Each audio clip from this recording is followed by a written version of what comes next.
થરાદમાં શિક્ષણ જગતને હચમચાવી દે તેવી ઘટના સામે આવી છે। થરાદ સ્થિત મોડેલ હોસ્ટેલ અને કસ્તુરબા ગાંધી હોસ્ટેલની 100થી વધુ વિદ્યાર્થીનીઓએ નવી ગૃહમાતા સામે બ્યુગલ ફૂંક્યું છે।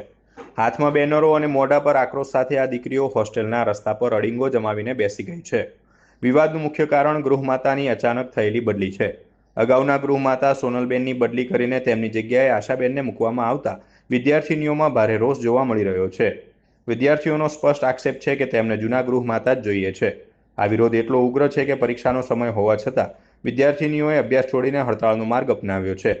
મામલો ત્યારે વધુ ગરમાયો જ્યારે મોટી સંખ્યામાં વાલીઓ પણ હોસ્ટેલ પહોંચ્યા। હોસ્ટેલના ગેટ પર જ વિદ્યાર્થીનીઓએ આશાબેન વિરુદ્ધ સૂત્રોચ્ચાર કર્યા હતા। વાલીઓ પણ દીકરીઓની આ માંગને ટેકો આપી રહ્યા છે। ત્યારે હવે સવાલ એ ઊભો થાય છે કે શું તંત્ર વિદ્યાર્થીનીઓની લાગણી સમજીને નિર્ણય બદલશે કે પછી આ હડતાળ હજુ વધુ લાંબી ચાલશે। અમારે આશાબેનને લઈને પ્રશ્નો છે। પહેલાં આશાબેન અહીંયા રહેતા હતા એટલે બહુ ત્રાસ આપતો એટલે અમે કાઢવામાં આવ્યા હતા એમને, પણ પાછળ એમને હવે પછી અમને સોનલબેન અહીંયા લવરાવવામાં આવે છે એટલે અમે હાલ રાજી ખુશી તમારે રેડી બધું ચાલે છે, પણ પાછા તેમને સોનલબેનને કોવાલા મેકલવામાં આવે છે કે જિલ્લા આડલી બદલી થાય છે એટલે, અને આશાબેનને અહીંયા લાવવામાં આવે ત્રાસથી અમે ઘડાયા હતા છતાં આશાબેનને લાવવામાં આવે છે। અમારે આશાબેન આજે ના જોઈએ ને કાલે ના જોઈએ, અમારે સોનલબેન જ જોઈએ। અને આમાં અમે થરાદની કોઈ કચેરી બાકી નહીં, લેટર આલે બધે અરજી આલી, કોઈ અમારું સાંભળતું જ નહીં। અધિકારીઓ કેમ અમારું સાંભળતા નહીં? બસ અમારા પ્રશ્નની અમારી માંગ પૂરી કરવાના। અમે આજે નહીં રહેવાના, કાલે નહીં રહેવાનું, આશાબેન આવશે તો અમારે આશાબેન ના દુએ ના દુએ। અમે એવું નહીં કહેવા માંગતા કે સોનલબેને દુએ, પણ સોનલબેનની 26 કેજીબી છે ને કોઈ બી બેન દુશે અમે, પણ અમે આશાબેનને તો આજે નહીં લાવવા જોઈએ કાલે નહીં લાવવા જોઈએ, અમારે દુએ જ નહીં।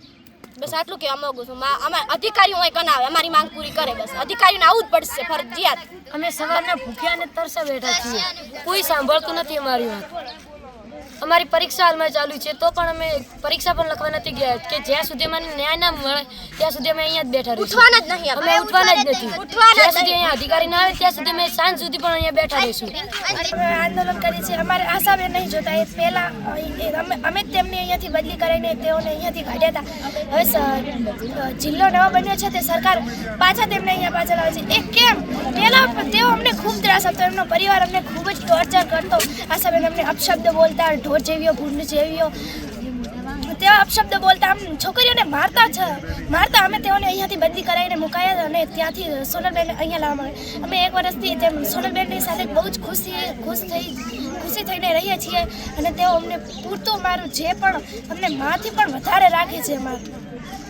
અમે બસ એટલું અમારી એટલી જ માંગ છે કે અમારે આશાબેન નહીં જોતા, સોનલબેન નહીં હોય તો ચાલશે। 26 કેજીબીમાંથી એક પણ બીજા બેનને લઈ શકો, પણ અમારે આશાબેન નહીં જોઈતા। અને જિલ્લા જેન્ડરબેન, અમને ખબર જ નહીં કે જિલ્લા જેન્ડરબેન કોણ છે। 3 મહિના થઈ ગયા જિલ્લા જેન્ડરબેન અહીંયા તપાસ કરવા સુધી નહીં આવ્યા। પહેલાં જિલ્લા જેન્ડરબેન કોકિલાબેન હતા, તેઓ મહિનામાં 2 થી 3 વખત તપાસ કરવા હતા, પણ 3 મહિના જિલ્લા જેન્ડર બદલ્યા થઈ ગયા, 3 મહિનાથી કોઈ તપાસ કરવા નહીં આવ્યું। બદલીના સમાચાર સાંભળીને દીકરીઓ બધી રોષમાં છે અને વાલી તરીકે પણ અમને પણ સમાચાર મળ્યા એટલે અમે પણ આવ્યા।